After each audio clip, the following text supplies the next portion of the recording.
Sir, Imran Khan साहब ने PTI की मुज़ाकराती कमेटी को तहरीरी तौर पर अपने मुतालबात हुकूमत को पेश करने की इजाज़त दे दी है। तहरीक इंसाफ कब तक अपने मुतालबात दे रही है और आप कब तक एक्सपेक्ट कर रहे हैं कि मुज़ाकरात का तीसरा दौर शुरू हो जाए? देखिए, जो तारीख है मुज़ाकरात की, वो तो मेरे ख्याल डेट अभी फाइनल नहीं हुई। इस हफ्ते के मेरे ख्याल होना मुश्किल हो जाएगा, अगले हफ्ते में किसी भी टाइम। और ये डिपेंड तो गवर्नमेंट पे करता है कि किस दिन बुलाना चाह रही है। लेकिन जो गवर्नमेंट का सबसे बड़ा जो हम पे एतराज था वो ये था कि हमने रिटर्न में उनको ये नहीं दी। तो आज खान साहब ने अप्रूवल दे दिया। आई होप कि नेक्स्ट मीटिंग में जब उनको मिल जाएगा तो हमें उनकी तरफ से भी कोई मुस्बत जो है ना वहां से रिएक्शन आएगा। अभी तक हम भी वहां से कुछ जज कर रहे हैं कि गवर्नमेंट की साइड से कोई इतनी पॉजिटिविटी हमें भी नजर नहीं आ रही। बट एक्सपेक्टेशन है कि नेक्स्ट मीटिंग में इंशाल्लाह कोई ना कोई पॉजिटिव, लेकिन टाइम तो ऑब्वियसली गवर्नमेंट ने बताना है। सनाउल्लाह साहब भी अभी तक श्योर नहीं है, वो भी यही कह रहे हैं, खदशात का इज़हार कर रहे हैं कि अभी भी शायद रिटर्न में ना दे हमें अपनी डिमांड्स।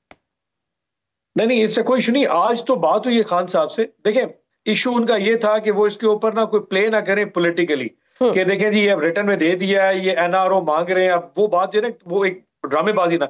लेकिन क्योंकि खान साहब ने कहा कि जी अगर उनकी सारा का सारा मुद्दा जो है वो इसी बात पे खड़ा के रिटर्न में दे दे, तो आप लिख के दे दे।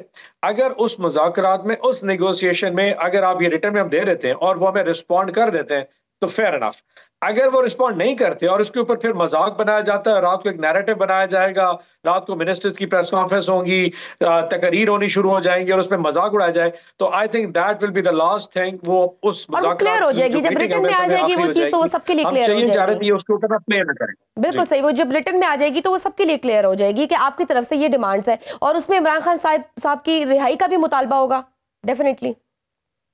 ऑफ कोर्स ये उसमें दो मेन है जी। उसमें ये 9 अपना मई और 26 नवंबर के जुडिशियल कमीशन है कि आप उसको इन्वेस्टिगेट करें और कौम के सामने रखा गया ताकि पता चल सके इन दोनों जो तारीखों को हुआ क्या था। एंड नंबर 2 ऑफ कोर्स जो हमारे पॉलिटिकल प्रिजनर्स हैं, दैट इंक्लूड्स इमरान खान साहब एज वेल, जिनके ऊपर पॉलिटिकल केसेस हैं, जैसे कि पहले निकाह का केस था, तोशाखाना 1 केस था, अब ये अलकादर केस चल रहा है। तो ये जो पॉलिटिकल प्रिजनर्स हैं जो उसमें सारी की सारी लॉट है, ये पॉलिटिकल केसेस को खत्म किया जाए।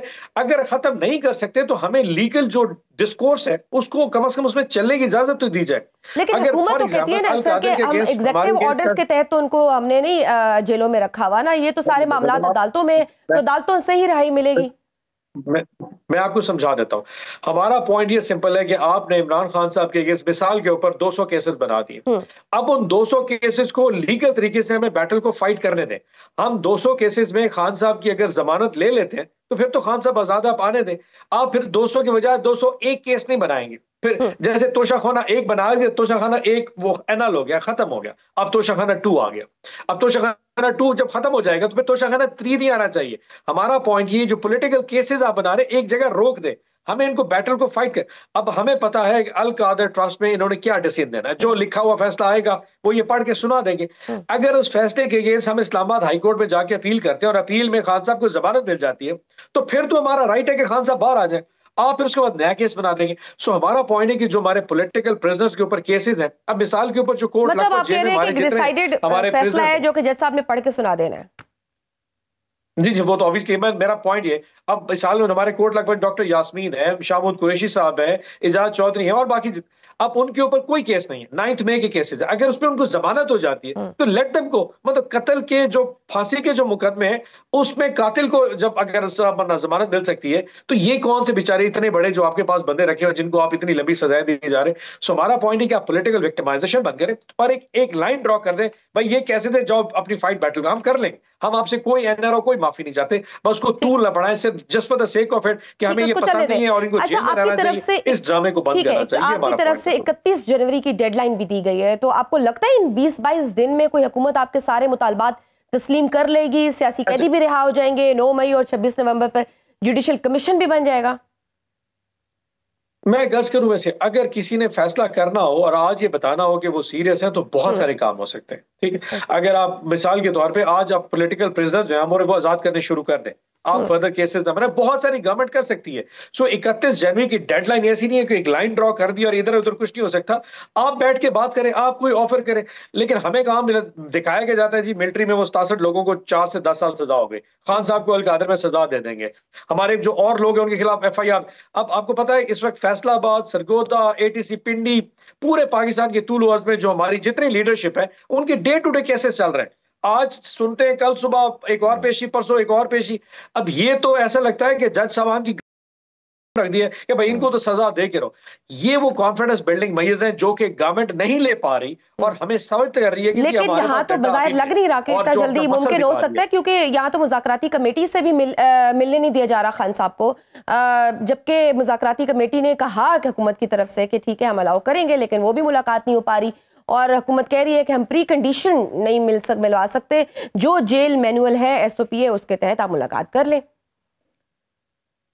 अच्छा, मैं शायद आपकी बात डिस्टॉर्ट है, लेकिन जो मैं समझ पाया आपकी बात से, खान साहब ने आज अप्रूवल दे दी है कि मुज़ाकराती कमेटी को मुझसे मिलने की जरूरत नहीं है। उनको मैंने ये 2 कंडीशन दे दी और ये भी अप्रूवल दे दी कि वो रिटर्न में जाके इस कमेटी को दे दें और वहां मुज़ाकरात करें। अगर ये प्री सेट कंडीशंस के ऊपर गवर्नमेंट बात कर लेती है तो फाफे, और अगर नहीं करती तो फिर मुज़ाकरात के अमल को बंद कर दिया जाए। अब 31 जनवरी से पहले पहले ऑब्वियसली एक तो सिटिंग होनी है मुज़ाकरात में, उसमें रिटर्न में आ जाएगा। गवर्नमेंट का रिस्पॉन्स जो है ना, अब वो मैटर करता है। अब वो जो बॉल है इस वक्त वो गवर्नमेंट के कोर्ट में है कि वो उन जो 2 हमारी प्री कंडीशंस हैं उनको कैसे लेके चलती है। अगर वो उसका मजाक उड़ाते हैं, NRO बनाते हैं और तमाशा बनाते हैं, I think that be end of those things. But अगर उसमें कोई मस्बत चीज आ जाती है, आई एम श्योर इंशाल्लाह उस मस्बत चीज निकलेगी, तो बहुत सारी चीजें हैं। 31 की जो डेडलाइन है वो है रेमिटेंसेस के हवाले से। पाकिस्तानी जो ओवरसीज पाकिस्तानी जिनको खान साहब ने कहा था, और मैं आपको बात बता, लोग इसको बहुत अंडर एस्टिमेट कर रहे हैं। देखिए, जो तो है आपका जो लोग एक जो लेबर तबका है जो डेली वेजेस पे बाहर काम कर रहा है, उसने तो पैसे भेजने हैं, वो तो ऑब्वियसली कोई रोक।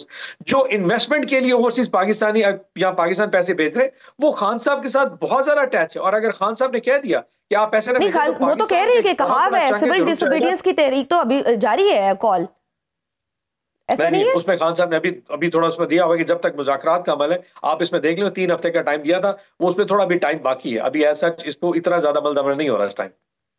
मतलब कि इसके बाद शायद वो एग्रेसिवली इसको ऑप्ट करें।